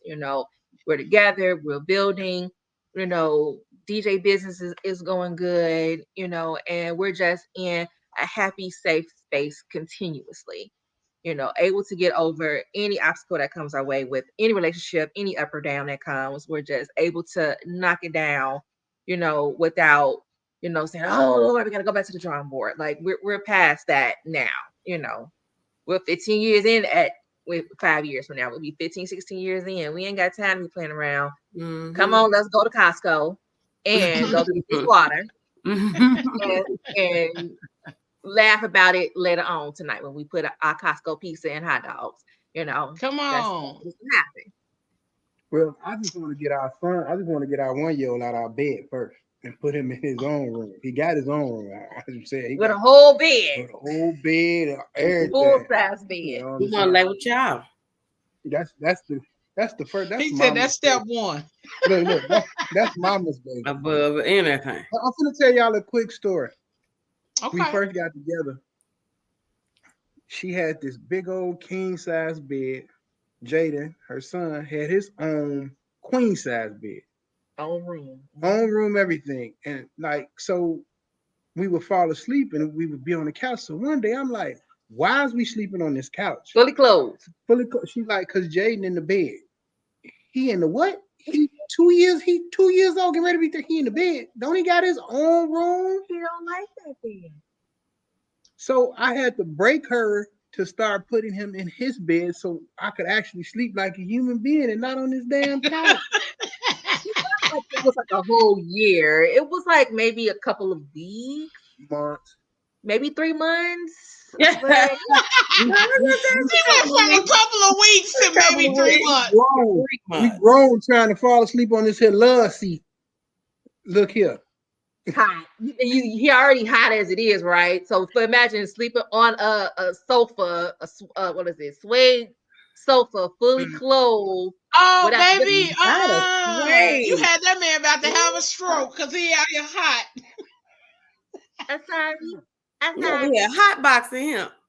I didn't know. Remember, I had just, we had just got through a divorce. So this whole dating thing now, I got married when I was like 18, 19 years old. So it was something new all over again, dating someone. The baby in his bed. That's all I had at the point before he came was the baby. It was just me and the baby. So it was just like, this is my snuggle buddy. This is who he gonna sleep with me. So it again, that was a process of, learning that it was okay. It was okay. I didn't have to overthink that. It was okay. Like thinking back now, like, yeah, I kind of did. I gave him the key to the house and everything, but we still had to sleep on the couch. Right. I'll be like, if you don't let that boy go in his bed. Right. Lord, because what? Another goal in the next phase is first we just bought our house and I want to get everything finished, but I also want to plan for our retirement. I'm not going to work the rest of my life. And enjoy it. The kids, look here. I tell my kids, you got one time to go to jail. Daddy gonna come get you. After that, you're on your own. Yeah. Don't go to jail. Don't get yourself in trouble. Mm-hmm. I'm gonna be here for you, but that one time, I'm not gonna mortgage my house. I'm not gonna do none of that. I put $50 on your commissary. I'm just saying. Listen. You in there? I need to be able to live my life, and now with y'all having a little brother, y'all need to tread lightly on what it is that y'all do. And I want us to get in with a financial advisor, and because of course she's gonna retire before I do. That's just what happens. My mom retired almost 15 years before my dad. My dad came home one day and was like, "Hey, you're done working," and that was just the end of the conversation. My mom was like, "Okay," and he worked another 15. He worked another 15. What else is there to say? What else is there to say? He worked another 15 years after that. Mm-hmm. So, it's just you got to get yourself to a point where you don't run out of money while you're living. And I sure ain't trying to leave none when I'm gone. Y'all ain't got nothing to fight over. Ain't nothing y'all to fight over. But yeah. Will said it's spent. It's spent it all. Y'all got these here properties to divide, these cars I done left y'all, but y'all ain't got no money to fight about. Hey, look, y'all ain't got no money to fight about. Daddy gonna live. Wow, I love that though. Daddy gonna live. I'm fit to turn up. Okay. I'm telling you, Daddy gonna travel. Daddy gonna live. I got a question. So have you guys, and this isn't like all love related, but have you guys ever did like a battle? Like a DJ battle? Yeah. We kind of sort of did one for an event that we did. It was supposed to be like girls versus boys or whatever. Mm-hmm. But it really wasn't a battle. It was just he played for X amount of time, and then I followed him. I don't think I'm ready to DJ battle my mentor. I don't think I'm ready. I still get overly nervous. I'm gonna overthink, and I'm like, "Ooh, he gonna hit me with this," and then I'm gonna be on the floor crying. Be like, "Damn it, why did I mess that blend up?" Not on the floor crying. Not crying. On the floor crying. Like prime example to your question. When my wife does a gig, she researches and researches and researches and write out notes and research it. I grab my computer and my bag and my equipment. I'm there. I just need to look at the crowd. Okay, that's where I'm gonna go. But she not like that. She actually she got notes, y'all. I've never seen a DJ notes. I do. Handwritten notes. Like with the beats per minute and everything to help me break it out, because again, I'm an overthinker. So the part of a DJ, I love what I do. I love what I do. I love engaging with the crowd, but sometimes crowds can be very difficult, and you want to give them, the best party. That's why I have not DJ'd a full club yet. Like he's been DJing arenas and filled parking lots full of people. I am the roadie that day. I'm bringing in cords. I'm like, you need water, you need food. I'll take the request for you. So I do take notes because I overthink, and then it just helps me if I get stuck or I feel like I can't, I need something else, then I can go to my note real quick and just look, because I haven't DJ'd everything. I haven't DJ'd every genre yet. So been getting different genres and different things and different themes and weddings and stuff like that. All of that can get, for weddings, especially, bridezillas and mamas and all that stuff, you want to be on point with that. And usually I'm by myself. I don't have my protector with me. Yeah. I usually have one of my sons with me, and they on their phones talking to their girlfriend. So I just be like, nope, this was not what you said, ma'am, because I'm non-confrontational. So but yeah. Eventually we probably are going to battle. It has been in the works. We have 3 people potentially that wants us to do like a little DJ battle, or husband versus wife, best of both worlds type of thing. So it might be in the works sometime later on this year that we might, let me know, girl. I'm gonna come. Yeah. What I was about to say, let us know. Let us know. The thing that made me think about that is there's this thing that they do in the city. One of my homegirls, she hosted. It's called a sing along. So the it's typically just one DJ. And she's like playing music, and it's like a call response thing that she did the last time I was there, where it was like, okay, it was like the battle of the men versus the women, like you said. But she was playing like music based off of like a guy would say this, and then girl, you gonna hit him with this, and da da da da. And I'm like, that would be so much better if you had a male battle, a male battling and a female battling, because I think that a man would probably be more in his bag and a woman would be more in her bag about like the call response songs that go with certain situations. So I was like, I wonder if y'all did that. But boom, I just gave y'all some. Ooh. Just let me I'll take it for drink. Let me get my notes. Right, I'm about to say, let her put it in her notes. Okay.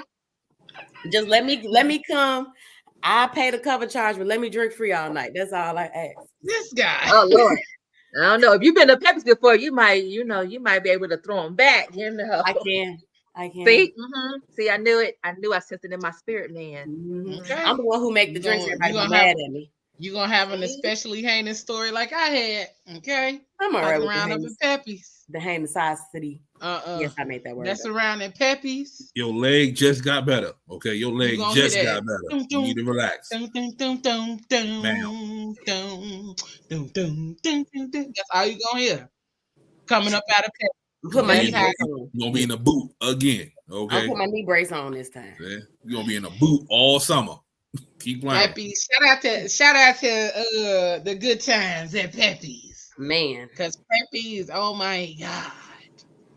It still be lit, though. That makes me miss home sometimes. I think I'm gonna go next weekend and see what happens. Any tips or advice that you would give to younger or newer couples seeking to build a long-lasting marriage? It's things that you need to learn to talk about. So, first thing that a lot of us Black people, I was never taught about a credit score by my parents. I knew nothing about that. I went off to college and they gave me application and here come all the credit cards. And you can't buy everything with cash, y'all. I know as Black folks, we try, but you can't buy everything with cash because guess what? They want to know where the cash comes from. So you need to talk about your credit. You need to talk about your credit scores. You need to talk about if you got student loans, how are you going to pay those student loans? How are we going to get you current on your student loans?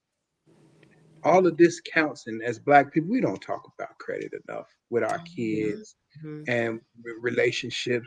No, my love is not based on your credit score, but when it comes time for us to get this car and we can't get it in your name and we can't get it in my name, how the hell are we going to get this car? Because guess what? If you got bad credit, now you're paying triple what you would pay if you had decent or good credit. So, say, hey, my credit score is this, babe. Let's get me in a better place. And then we'll start paying on yours to get you in a better place. And we gotta discuss these bills, man. That was my biggest thing, especially men, when we ain't got it and you want to talk about bills, you talking about frustration and pissed off. Listen. That is the worst thing in the world to talk to a man about when he don't have it and you want to talk about it. So when we get to that point, we be like, you see that frustration on our face? Please back off of us. Let it go because it hurts nothing more than a real man to be like, I ain't got it. Or I got to tell you, hey, look, you need to hide your car. You know what I'm saying? You as a man, you're like, I'm working hard, but babe, you need to hide your car. We need to take your car over here to my mom and them house. And then in the morning, I leave. You better leave. Right. When I leave out in the morning, I'm going to leave you out, drop you off to your car so you can get your car, but you cannot bring your car home. You cannot bring your car home. I don't even go to the mailbox, so I don't. I'm giving a prime example. Yesterday, the water bill came and sewage, right? I sit on the counter. She did this to move them out the way to look for her name in the mail. She didn't even pick them up. That doesn't concern me, sir. That has nothing to do with me. These are number bills. I said, oh, okay, come on, Nugs, let's go. This ain't for us. This ain't my ministry. And you also have to figure out which one of you guys are better at paying bills. Yeah, because everybody can't be in the bank account paying bills. That's set up for failure. Me and her over the years, we tried back and forth to figure out who was better at what, paying the bills. And of course, women, y'all gonna have y'all separate stash bank account. That's just, we know this. Yeah. But don't be spending that frugal all on everything, because it might be a time where I'll be like, babe, I need you to go over there in that little stash bank account that you got and pull some out. You don't know nothing about that. We don't got that. What happened it don't exist. I couldn't hear them because I was on FaceTime. Like, bro, what? See what I'm saying? But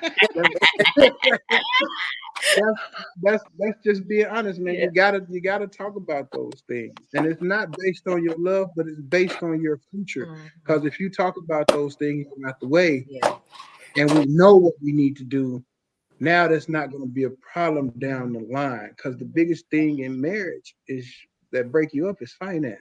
We can deal with it most anything else, but we can't deal with being broke and getting ready to be homeless. Yep, absolutely. You know? That's it.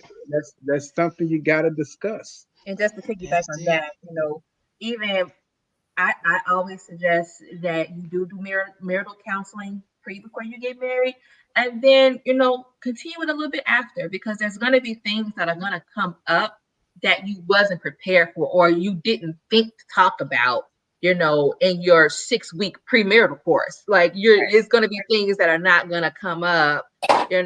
It's never wrong for you to seek therapy, if it's short-term, long-term, or once a month, quarterly, whatever. Have somebody who is either licensed or spiritual to kind of be the outsider. We all vent our friends, but that outsider who don't know you, don't follow you on, not somebody that's clean slate, to kind of just help you hear what your partner is saying. Yeah. Sometimes all you see is that wah wah wah wah wah wah wah, and not hearing what they're trying to tell you. So that's very important. And a big thing too, if you're younger, you're gonna have to leave mommy and daddy out of your marriage. This is your marriage. This is your husband. This is your wife. There's nothing wrong with seeking counsel, from your elderly. But I've seen it so much that younger couples are allowing their parents to micromanage their marriage, and the husband can't, speak freely to his wife because he got to go check with mama and daddy, and or vice versa. So it's hard to separate that. But as long as you set that boundary with them in a good way, I mean, it doesn't have to be, mama, you better get out my business, but you have to set that boundary, because then it's never going to work. You're never going to get cohesive. You're never going to learn your partner, learn his ups and downs, quirks or whatever, because you got everybody in your pot adding season and don't need to be there. Now it's salty, you don't want it no more. And they then lived their life, and now you're trying to live your life and trying to be married, and because people can get in your business, unfortunately. And you'll be okay. You and him and talked about it, but now your girlfriend is mad at him, and now they side eyeing him, and your boy side eyeing her. Yeah. So you just have to be careful who you've been to, and just trust the process. It's gonna be hard. It's gonna be some till death do us part, ups and downs, through sickness, through health. Yeah, those vows are real. When they say that, it's real. You're gonna go through some stuff. But if you truly love this person like you claim you did when you were all happy, bubbly, and I can't wait to see you, boo, then you better be, I can't wait to see you, boo, when he done made you mad. Yeah. Keep it consistent. Right. Because if you love them, then you're going to continue to keep it consistent anyway. Might not like them. Might not like them. But you're going to keep it consistent. You're not going to, man, listen, don't let people lie to y'all. People say don't go to bed mad at each other. Listen, that's going to happen. You're going to go to bed mad because sometimes the conversation get too heated where you can't stay up. You got to go to sleep. Fellas, if your mother is still alive, when you mad at your wife, don't go to your mama house, because mama know what's wrong with you when something is wrong. And now your mama is looking at your wife crazy because she didn't upset her baby. Because no matter how old we get, we always going to be mama's baby.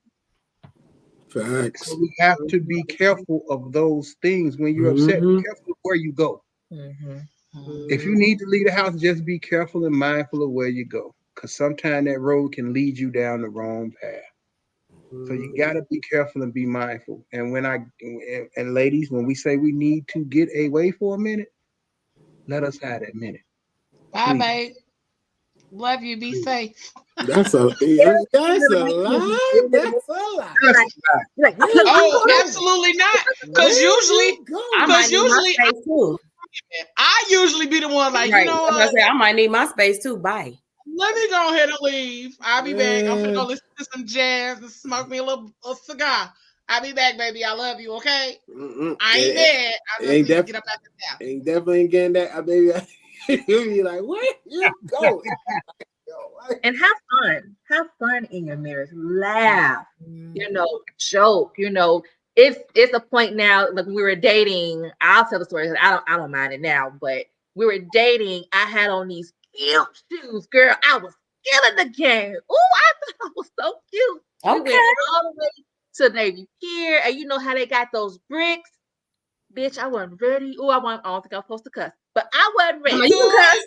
We cuss on We was being good, but you could cuss. Okay, I was not ready for this, but he was still cool, holding my hand as I'm struggling to get over them dang on stuff.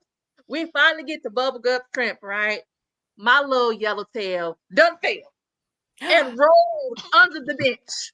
He's trying to get our reservation. The white people sitting on the bench, like making a bigger scene. I'm trying to hurry up and get up. Like, oh. They're like, man, you okay? Let's help you. I was like, oh my God, this is like our second, third date, y'all. So it wasn't like deep into the relationship. Now you embarrassed. You embarrassed. Yeah. You was overthinking like crazy. Oh my God. How did the date go? Because your overthinking was on 10. It was. I always bring another pair of shoes with me anyway.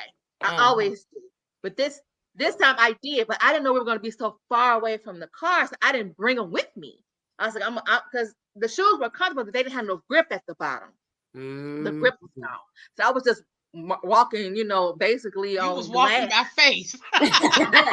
So he's still walking the restaurant. He's still holding me by my little arm. I'm shaking and stuff, trying to get to the seat. And then I finally was like, do you mind going to get my shoes before we go? Because we were going on like a cruise, a midnight cruise too. So I'm going to be in these shoes for a long time.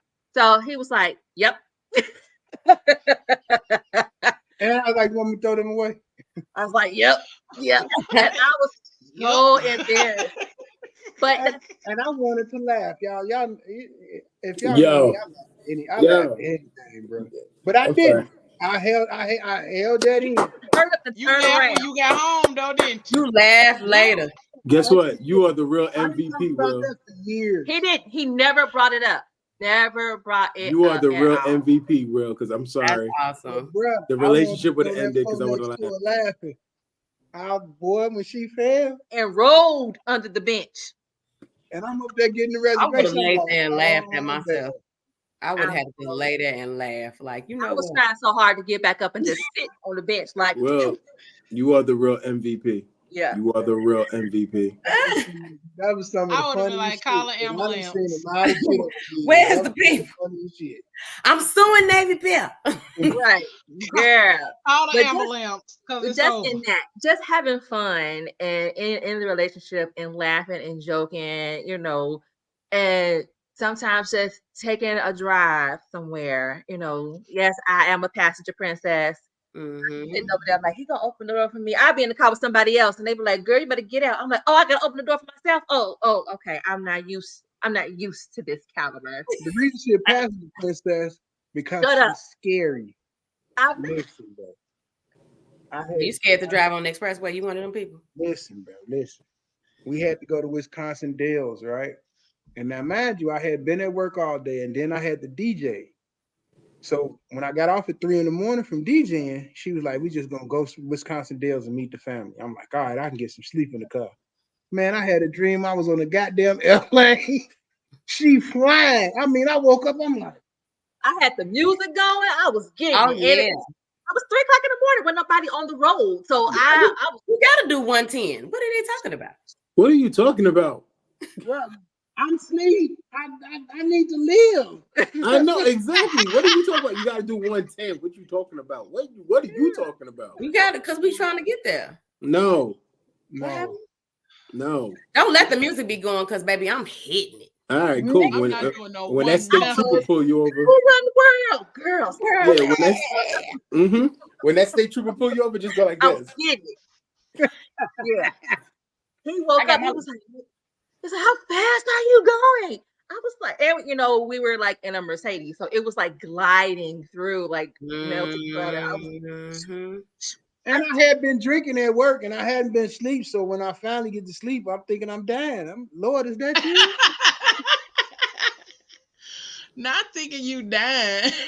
Man, I'm telling you. I swear that car all 4 tires came off the ground. I'm airborne. I'm not gonna lie. When you tired and somebody else is driving, I swear everything's exaggerated. Like they're doing 80, you think they're doing $140. You like, damn. Yeah. Right. You wake up, I'm like, oh hell no. Yeah. I was doing the speed limit. I was doing the speed limit. Yeah. You wasn't. I don't think so. You wasn't.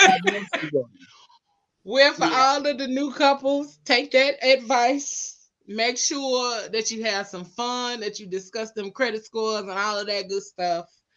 And make sure that y'all discuss some of them things like love languages, apology languages, and all of that good stuff, because that's important too.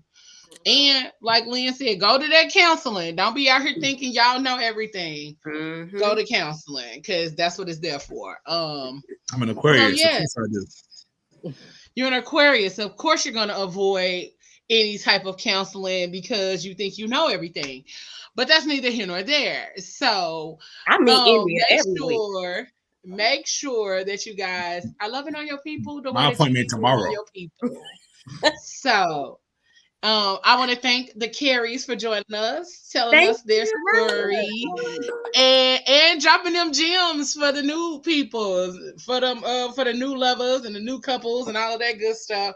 Thank y'all for them tidbits, information, the gems, and all of that, because somebody needed to know what y'all were talking about tonight. Somebody needed that information. Somebody needed to be able to shift their thought process and shift the dynamic. And thank you for chopping it up with us on here. We want to thank y'all for tuning in. Y'all was rocking and rolling with us all night. Y'all must have enjoyed the conversation, which I'm sure y'all did. So make sure y'all keep hitting that share button on Facebook and on Instagram and also on YouTube. And then make sure you join us next week because we got 2 dynamic couples joining us next week. We got the Kings and we got the Odds joining us next week to continue our Eternal Flame Black Love Chronicles series. And if you missed last week, we had the Elliots with us. So make sure you check out that episode on YouTube and on all podcast streaming platforms. This is also on YouTube. And it will be on all podcast streaming platforms come tomorrow. And we want to say thank you to Sarkarius Media Group for allowing us to stream this on their channel as well. And today is Tuesday. Join us Thursday for Thursday Night Live, and then Friday for PGC After Dark with the Crazy Rich Aunties. And then on Sunday for the Hush No More podcast with host Leslie Johnson, brought to you by PGC Media.